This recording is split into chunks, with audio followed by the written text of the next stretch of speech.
আল্লাহ নবী সাহাবী হযরত ওমর রাদিয়াল্লাহু তাআলা আনহু তিনি যখন খলিফা নির্বাচিত হয়ে গেলেন, নবীজির সাহাবী হযরত ওমর খলিফা নির্বাচিত হওয়ার পরে সাধারণ মানুষের অবস্থা দেখার জন্য তিনি মাঝে মধ্যে তিনি ঘর থেকে বের হয়ে যাইতেন। হযরত ওমর সাধারণ মানুষের অবস্থা দেখার জন্য একদিন বের হয়ে তিনি মদিনার দুই পাহাড়ে চিপা দিয়ে হেঁটে চলছেন। এমনিতেই ওমর রাদিয়াল্লাহু তাআলা তাকায় দেখেন একটা সুন্দরী রূপসী রমণী মেয়ে, একদম ইসলামিক আইন মেনে হাতে পায়ে মোজা দিয়া ওই মেয়েটা পাহাড়ের চিপা দিয়া ধীর গতিতে হেঁটে চলছে।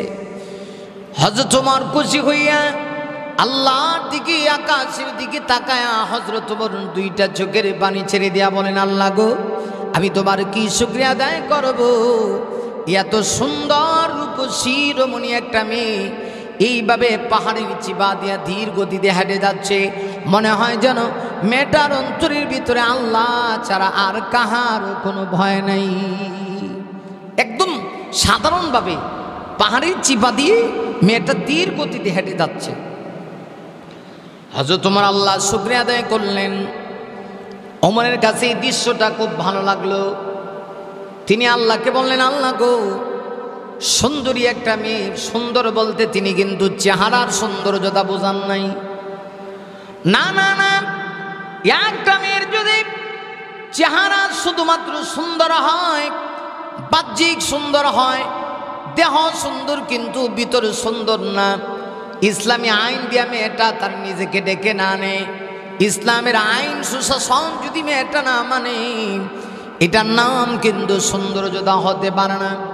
হযরত ওমর সৌন্দর্যতা বলতে বুঝিয়েছেন মেয়েটা যে ইসলামী আইনকে ফলো করে, অর্থাৎ চেহারা আবৃত করে একদম ডেকে পর্দা করে মেয়েটা যে বের হয়ে ধীর গতিতে মেয়েটা ছুটে চলছে। হযরত ওমর বুঝতে পেরেছেন কোরআনের রাজ কায়েম হয়ে যাওয়ার কারণে মেয়েটার অন্তরের ভিতরেও এখন এক বিন্দু পরিমাণ আল্লাহ ছাড়া কাহারও ভয় নেই। অথচ এই মরু প্রান্তর দিয়া পাহাড়ের চিপা দিয়া কোনো মেয়ে যদি ইসলামী আইন যতদিন পর্যন্ত কায়েম হয় নাই ততদিন পর্যন্ত চলতে গিয়া কত কষ্ট হইতো, নারী তার ইজ্জত পর্যন্ত লুণ্ঠন করা লাগতো, নারীর ইজ্জত পর্যন্ত দিতে হইতো। এজন্যই তো হযরত ওমর আল্লাহ শুকরিয়া আদায় করলেন।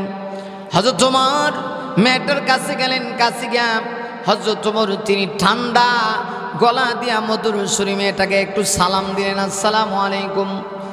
সালাম দেওয়ার সাথে সাথে হযরত ওমর মেয়েটাকে মা বলে সম্বোধন করলেন, ইয়া উম্মি, আমার মা, মা গো, ও মা, তুমি যে এইভাবে পাহাড়ের চিপা দিয়ে হারিয়ে যাচ্ছ ধীর গতিতে, তুমি কি দেখো নাই মুহূর্তে তোমার আশেপাশে কেউ নাই, তুমি একা হেঁটে যাচ্ছ, তোমার অন্তরে কি একটু ভয় লাগে না? সাধারণ প্রজার বেশি ওমর যখন এই কথা জিজ্ঞাসা করছি, এমনিতেই মেয়েটা ডাক দেখো, হ্যাঁ প্রতীক, তুমি কি ওমরের নাম কোনোদিন শোনো নাই? যদি ওমরের নাম তুমি কোনোদিন শুনতে তাহলে অবশ্যই তুমি এমন আঁকা বাঁকা কথা, তেরা বেখা কথা, আমরা বাসায় তেরা বেখা কথা তুমি বলতে না। হযরত ওমর রাদিয়াল্লাহু তাআলা চমকে গেলেন, কি বলে? দেখছেননি কোরআনের রাজ কায়েম হওয়ার পরে একটা মেয়ে পর্যন্ত কেমন ভাবে তার অন্তরের ভিতরে আল্লাহর ভয় ঢুকে গেছে, আল্লাহ ছাড়া কাউকে ভয় পায় না। মেয়েটাও বুঝতে পেরেছে উমরের শাসন আমল চলতেছে, সাহস নাই কোনো মেয়ের ইজ্জতের উপরে আক্রমণ করার। হযরত ওমর বললেন, হ্যাঁ উমরের নাম শুনেছি। তাহলে কি জানো না উমরের যুগ চলতেছে? এমন হাম্মকি কথা কেমনে তুমি বলো যে আমি একা চলতেছি? না না না, আমি একা চলতেছি না, বরং আমার সাথে আরেকজন আছে, তিনি হলেন আমার আল্লাহ। না না না, আমি একা না, যেখানে একজন মানুষ থাকে সেখানে তার সাথে আমার রব থাকে, যেখানে দুইজন মানুষ থাকে সেখানে তার সঙ্গে আমার আল্লাহ আরেকজন আছে কিনা নাই? আল্লাহ রাব্বুল আলামিন পবিত্র কোরআনের ভিতরে বলেছেন, মিন নাজওয়া সালাতাতিন ইল্লা হুয়া রাবিউহুম ওয়ালা খামসাতিন ইল্লা হুয়া সাদিসুহুম। হযরত ওমর আশ্চর্য হয়ে গেলেন, তার ইমানি শক্তির জবাব শুনে হযরত ওমর আশ্চর্য হয়ে গেলেন।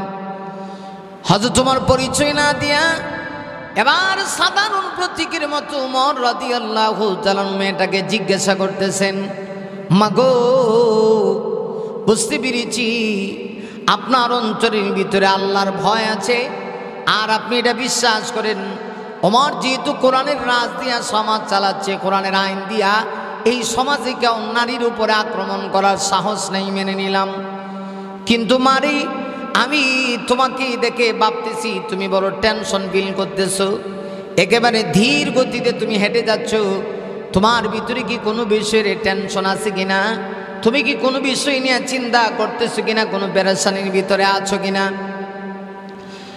হযরত ওমর জিমতি কথা বলেছে, মেয়েটা তখন জবাব দেয়া বলতেছে, হ্যাঁ প্রতীক, আমি একটু টেনশন ফিল করতেছি। আজকে 6 দিন হয়ে গেছে আমি মুসলমানদের খলিফা হযরত ওমরকে আমি তালাশ করতেছি।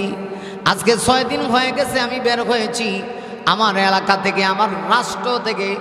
আমার বাড়ি হলো পারস্য দেশে, এমন দেশ যেই দেশের প্রেসিডেন্ট ছিল, যেই দেশের বাদশাহ রাষ্ট্রপ্রধান যিনি ছিল সেও ছিল খ্রিস্টান।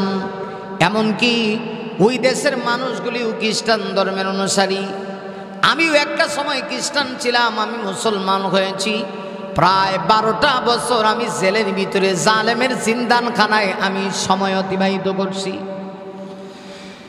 হ্যাঁ প্রতীক, আমি মুসলমানদের খলিফা ওমরের তালাশে বের হয়েছি। এজন্য আমার অন্তরের ভিতরে একটু ভয়, আমার অন্তরের ভিতরে একটু টেনশন, আমি সেই মুসলমানদের খলিফা ওমরকে আমি একটু পাবো কিনা। ওমরের সাক্ষাৎ চাই। হযরত ওমর রাদিয়াল্লাহু তাআলা তার এই কথা শুনে আশ্চর্য হয়ে গেলেন। ওমরের সাক্ষাৎ চান, ভালো কথা। ওমরের সাক্ষাৎ কেন চান? চাই ওমরের সাক্ষাৎ এই জন্য চাই, আমি ওমরের সঙ্গে আমার জীবনের দুঃখের একটা বিষয় আমি ওমরের সঙ্গে একটু শেয়ার করতে চাই। হযরত ওমর এবার আর তিনি তার পরিচয় গোপন রাখতে পারলেন না। হযরত ওমরের সঙ্গে সঙ্গে তিনি তার পরিচয়টা উপস্থাপন করে দিলেন। আপনি যেই মুসলমানদের খলিফা ওমরের সাক্ষাৎ চাইতেছেন, আমি তো সেই খলিফা হযরত ওমর। মেয়েটা বড় আশ্চর্য হয়ে গেল। তাহলে আমি আমার আল্লাহর কাছে যে আশা করছিলাম, আমার রব আমার সে আশা পূরণ করেছে। আমি মুসলমানদের খলিফা, আমি ওমরের সাক্ষাৎ লাভ করতে পেরেছি। মেয়েটা তখন আল্লাহর শুকরিয়া আদায় করে জবানটা ছেড়ে বলতেছে আলহামদুলিল্লাহ। আচ্ছা ঠিক আছে মা।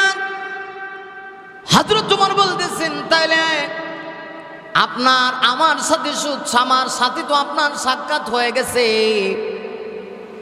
এবার আপনি কি বলতে চান আমাকে বলুন।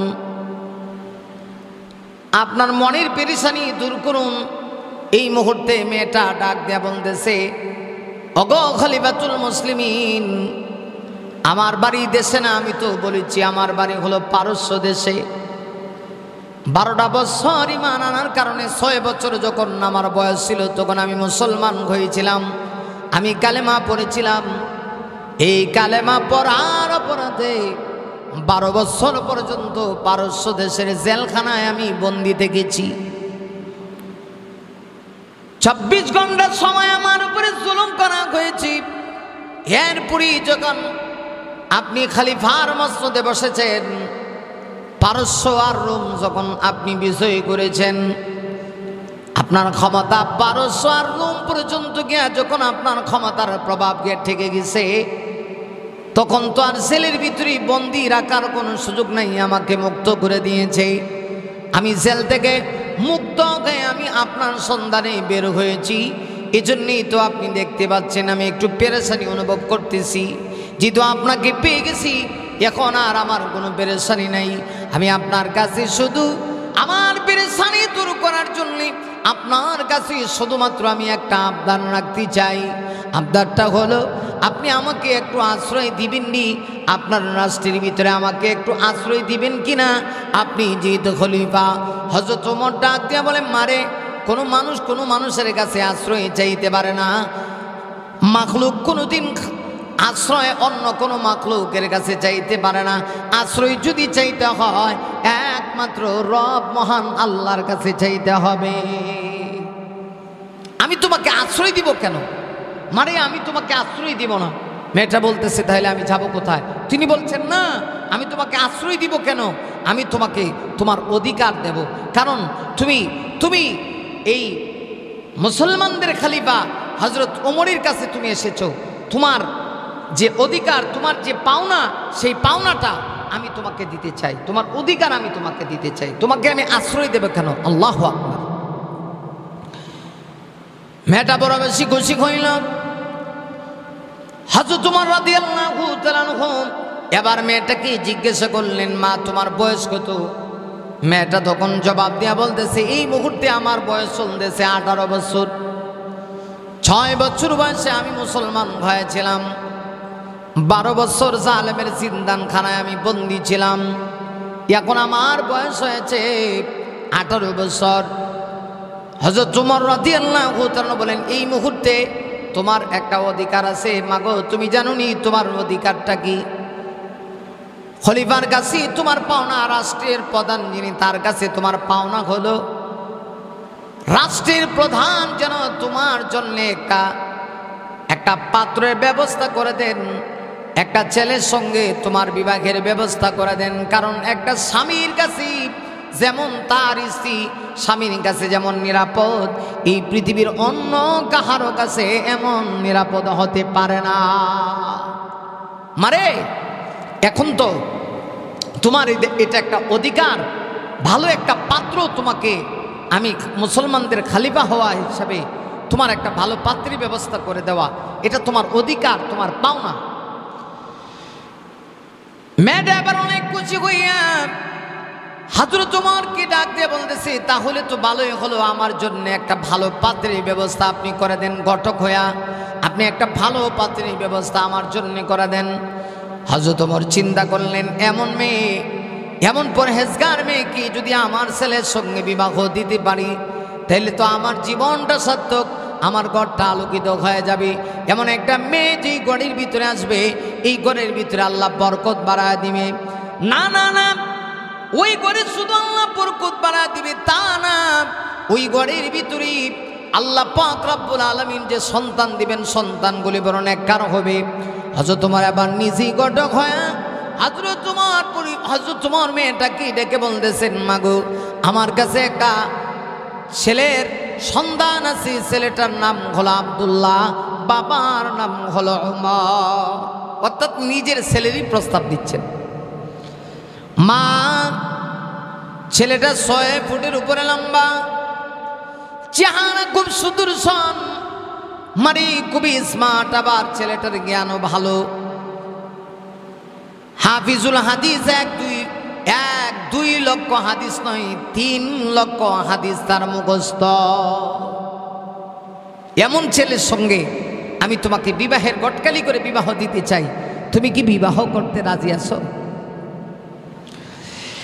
মেয়েটাও খুব চালাক। হযরত ওমরকে ডাক দিয়ে বলে, ওমর আপনি বলেছেন আমি মুসলিম মেয়ে বা নারী হিসাবে আমার পাওনা রাষ্ট্রপ্রধানের কাছে, তিনি আমাকে একটা ভালো পাত্রের ব্যবস্থা করে দিবেন। এটাই যদি হয় ভালো পাত্র, শুধু কি আপনার এক চোখ দিয়ে আপনার ছেলে ওমরকে দেখেছেন, তার চাইতে কি ভালো আর কোনো পাত্রের সন্ধান আপনার কাছে নাই? হযরত ওমর রাদিয়াল্লাহু তাআলা আনহু বলেন, এই মুহূর্তে তো আমি দেখতেছি না, আমার চোখের ভিতরে অন্য কাউকে বাসতেছে না, আব্দুল্লাহর চাইতে বড় যোগ্য পাত্র তো আর কেউ আমার চোখের ভিতরে বেশি উঠতেছে না।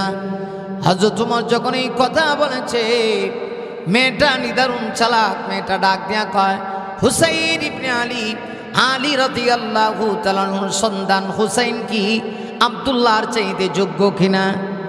হযরত ওমর সাথে সাথে তিনি টাচকি খেয়ে গেলেন। কি বলে? হযরত ওমর রাদিয়াল্লাহু তাআলা এবার মুচকি হাসি দিয়া মেয়েটাকে ডাক দিয়া বলতেছেন, মাগো অবশ্যই তো হুসাইন ইবনে আলী আমার ছেলের চাইতে অবশ্যই যোগ্য। কারণ কই আলী সন্তান হুসাইন, আর কই ওমরের সন্তান আব্দুল্লাহ। হুসাইন তো অবশ্যই আমার ছেলের চাইতে যোগ্য। হুসাইন রাদিয়াল্লাহু তাআলা আনহু সাধারণ কাহারও ছেলে না, হায়দারে কারার হযরতে আলীর ছেলে। হুসাইনের মা সাধারণ কোন মা না, হুসাইনের মা হলো জান্নাতি মহিলাদের সরদারিনী, সাইয়্যিদাতু নিসাই আহলিল জান্নাহ, জান্নাতি মহিলাদের সরদারিনী হযরত ফাতেমা রাদিয়াল্লাহু তাআলা আনহা। হুসাইন সাধারণ কোনো নানার নাতি না, নানা ছিলেন এই পৃথিবীর শ্রেষ্ঠ মহামানব, আল্লাহর পরিজার পাওয়ার, আল্লাহর পরিজার মর্যাদা, যিনি ইমামুল আম্বিয়া, যিনি রাহমাতাল লিল আলামিন, যিনি খাতাবান নবিয়্যিন, তার সন্তান হলো হুসাইন। হুসাইন ইবনে আলী অবশ্যই আমার সন্তানের চাইতে বেশি উপযুক্ত।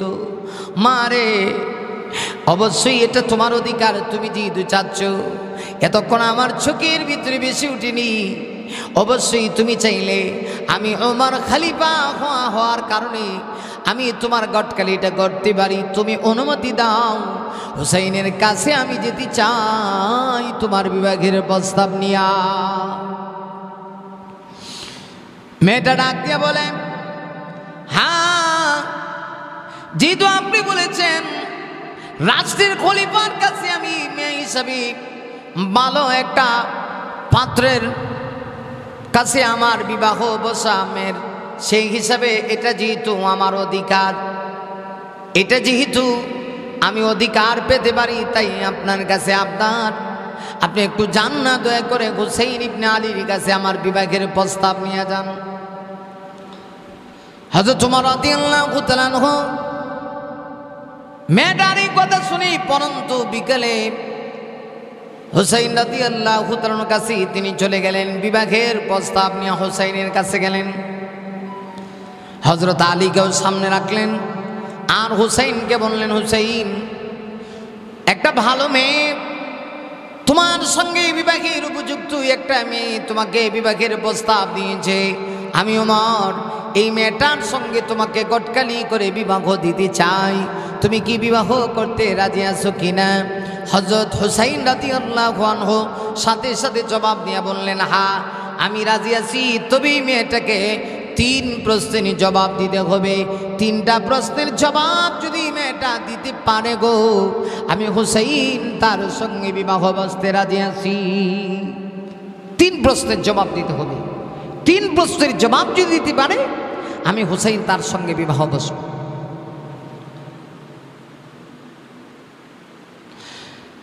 হযরত ওমর রাদিয়াল্লাহু তাআলা আশ্চর্য হয়ে গেলেন। হুসাইনকে তিনি নিজে গটকালি করে সুন্দরী পরহেজগারিনী একটা মেয়ের সঙ্গে মেয়ের পক্ষ থেকে প্রস্তাব দিলেন, আর হুসাইন 3টা প্রশ্নের জবাব জানতে চায়।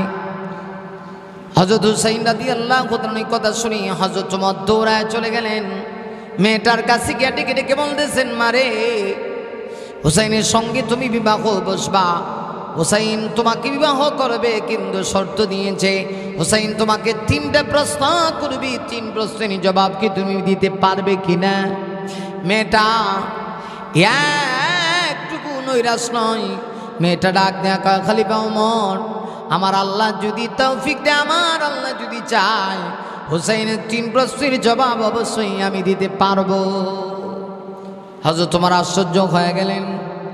এবার ওমর চলে গেলেন হযরতে আলীর কাছে। হযরতে আলীকে গিয়ে জিজ্ঞাসা করলেন, হে আলী, হুসাইনকে মেয়েটার সঙ্গে যখন বিবাহের প্রস্তাব দিলাম, সে বলল 3টা প্রশ্নের জবাব দিলে সে বিবাহ করবে। 3টা প্রশ্ন কি তুমি কি জানো? আমি কি এই মেয়েটার সঙ্গে তোমার ছেলের বিবাহের গটকালি করে বিবাহটা দিয়া এত বড় সওয়াবের কাজটা কি আমি ওমরের দ্বারা করা সম্ভব হবে কিনা? হযরত আলী ডাক দিয়ে বললেন, আরে এই 3 প্রশ্ন কি? 3 প্রশ্নে 3টা প্রশ্নের কথা তো আমিও জানি না। আলী রাদিয়াল্লাহু তাআলা পর্যন্ত আশ্চর্য হয়ে গেছে। হযরত আলী বলেন 3টা প্রশ্ন কি? এই 3 প্রশ্নের জবাব তো আমিও জানি না। ভাইরা লক্ষ্য করে দেখুন, সর্বশেষ হযরত ওমর রাদিয়াল্লাহু তাআলা মেয়েটাকে ডাকালেন, হযরত হুসাইনকেও ডাকালেন। মাঝখানে পারিশন পর্দা, মেয়েটা তার স্থানে পর্দারত অবস্থায়, আর হযরত আলী ওমর হুসাইন রাদিয়াল্লাহু তাআলার পাশে দাঁড়ানো। মেয়েটা পর্দারত অবস্থায় যখন হুসাইনের কাছে আসলো, হযরত হুসাইন রাদিয়াল্লাহু তাআলা মেয়েটাকে ডেকে বললেন, ঠিক আছে আমি আপনার সঙ্গে বিবাহ বসবো, কিন্তু আমাকে 3টা প্রশ্নের জবাব আপনাকে দিতে হবে। এই 3 প্রশ্নের জবাব অন্য কাহারও কাছ থেকে আমি জানতে চাই না। আপনি সরাসরি 3টা প্রশ্নের জবাব আপনি আমাকে দিবেন। 3 প্রশ্নের জবাব আপনি যদি আমাকে দেন তাহলে অবশ্যই আমি আপনাকে বিবাহ করব। 1 নাম্বার প্রশ্ন হলো, আপনি আমার মা, আমার জন্ম দেনেওয়ালা মাকে, আমার মায়ের পরিচয়কে আপনি জানেন কিনা? আমার মাকে আপনি চিনেন কিনা? মায়ের পরিচয় এটা আপনার কাছে জানতে চাই। 2 নাম্বার, আপনি যে মুসলমান বলে দাবি করতেছেন, 6 বছরে আপনি মুসলমান হয়েছেন এবং মুসলমান হওয়ার পরে আপনাকে অনেক কোরবানি করতে হয়েছে। মুসলমান কাকে বলা হয়? মুসলমানের একটা পরিচয় আমি আপনার কাছে জানতে চাই। 3 নাম্বার, বিবাহের পরে কি আপনি আমার সাথে থাকবেন নাকি বিবাহের পরে আপনি আমাকে ছেড়ে চলে যাবেন? এই 3টা প্রশ্নের জবাব যদি আপনি আমাকে দিতে পারেন, আমি হুসাইন ইবনে আলী অবশ্যই স্বেচ্ছায় আপনার সঙ্গে আমি বিবাহ বসবো, আপনার সঙ্গে আমি বিবাহ, আপনাকে আমি বিবাহ করব। আমি আপনাকে বিবাহ করতে রাজি আছি, আপনার আর কোনো টেনশন নেই। মেয়েটা বলতেছে, আলহামদুলিল্লাহ আমি 3 প্রশ্নের জবাব দিব, আপনি কোনো টেনশন করবেন না। এবার মেয়েটা ডেকে বলতেছে, হুসাইন ইবনে আলী আপনি জানতে চেয়েছেন আপনার মা কি, আপনার মায়ের পরিচয়টা আপনি জানতে চেয়েছেন, তাহলে এবার শুনুন। মেয়েটা ডেকে বলতেছে, আপনার মার চোখের ভুরুর মধ্যে জোড়া জোড়া আছে, চোখের ভুরু আছে না, এটার মধ্যে জোড়া জোড়া। আচ্ছা ঠিক আছে বুঝলাম, এরপরে বলেন আমার মাকে পরিচয় দেন। আপনার মায়ের ডান গালের ভিতরে একটা তিল আছে, আর আপনার মায়ের থুতনি নিচে একটা লাল দাগ আছে। আশ্চর্যজনক ব্যাপার। হুসাইন রাদিয়াল্লাহু তাআলা প্রশ্ন করলেন, মেয়েটা তার মায়ের পরিচয় দিয়ে দিল। বোঝা যায় কেউ যদি কাহারও এইভাবে পরিচয় দিতে হয়, তার সম্পর্কে শুধু কান দিয়া তার আলোচনা শুনলে হয় না, চোখ দিয়া দেখতে হয়। হযরত আলী আশ্চর্য হয়ে গেলেন। হুসাইন রাদিয়াল্লাহু তাআলা তিনিও তো প্রশ্নের জবাব পেয়ে গেলেন যে হ্যাঁ, সে তো আমার মায়ের পরিচয় জেনে বলে দিল। হযরত আলী ডাক দিয়া কয়, মারে আর পরিচয় দেওয়া লাগবে না, কারণ এখানে তো আরেকজন আছেন মুসলমানদের খলিফা ওমর। আরো যদি পরিচয় দিতে যাও, শেষ পর্যন্ত আমার স্ত্রী হুসাইনের মা ফাতেমা রাদিয়াল্লাহু তাআলা আনহার পর্দার মধ্যে ব্যাঘাত হয়ে যাবে। ফাতেমা রাদিয়াল্লাহু তাআলা আনহা কেমন ছিল সব কিছু জেনে ফেলবে, আর বলতে হবে না। তো আশ্চর্য হয়ে গিয়া হযরত আলী রাদিয়াল্লাহু তাআলা জিজ্ঞাসা করলেন, কেমনে তুমি চিনলা? তোমার বাড়ি তো বলতেছো পারস্য দেশে।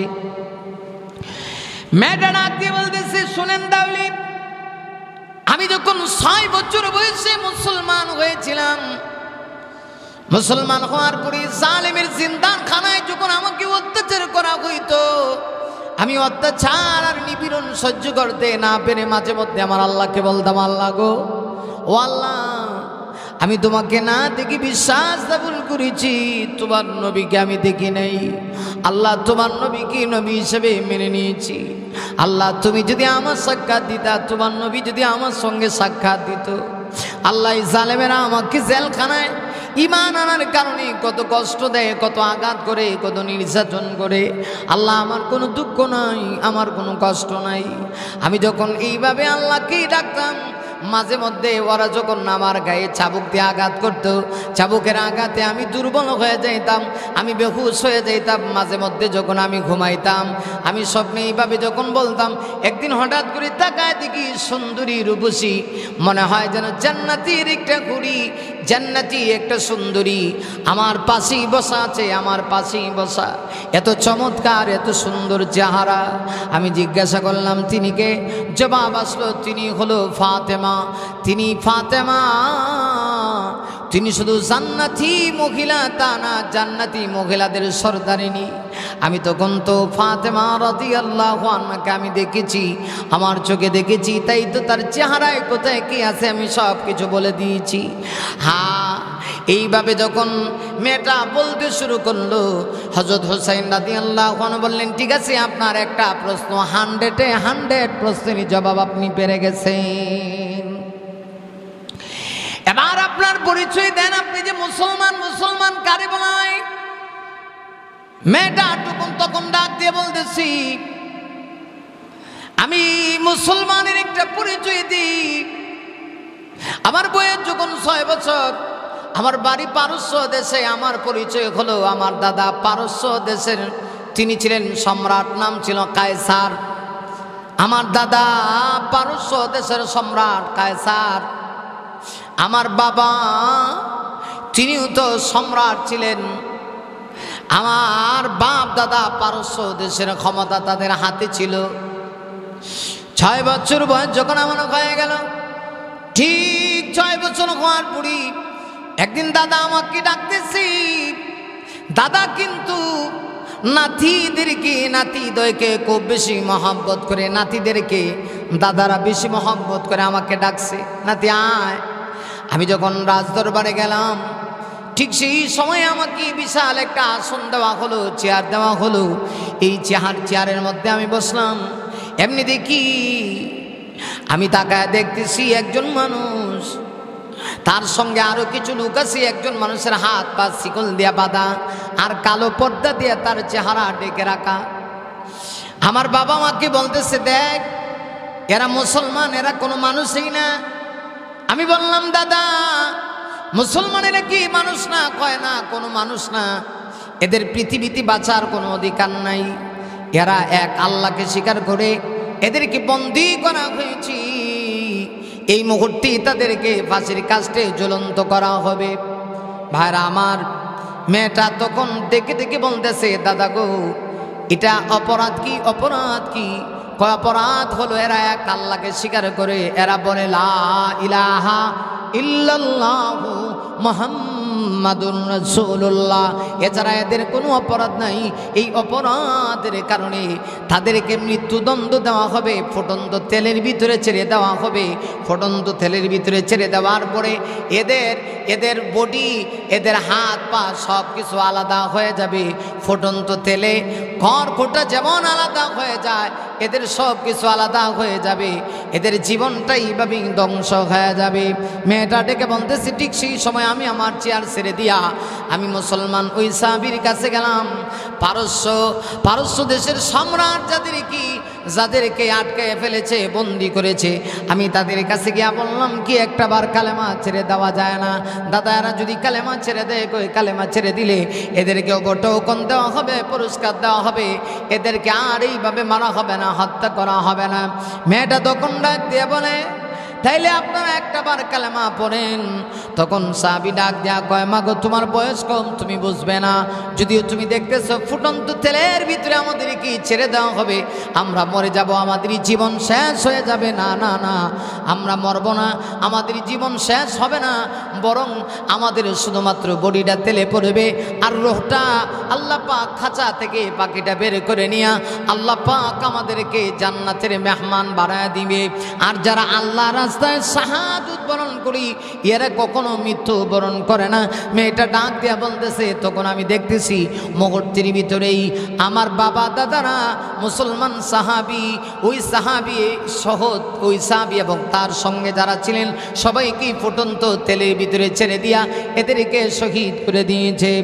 যেই মুহূর্তে ফুটন্ত তেলের ভিতরে ছেড়ে দিয়েছে, আমি দেখতেছি মনে হয় আমার চোখ খুলে গেছে, আমি তাকায় দেখতেছি মুসলমান সাহাবীদেরকে ফুটন্ত তেলের ভিতরে ছেড়ে দেওয়া হচ্ছে, আর তাদের ভিতর থেকে, তাদের বডির ভিতর থেকে যে একটা পাখি ছিল, ওই পাখি, ওই যে রোহটা আছে এটা বের হয়ে গেছে, রোহটা বড় শান্তিতে আছে।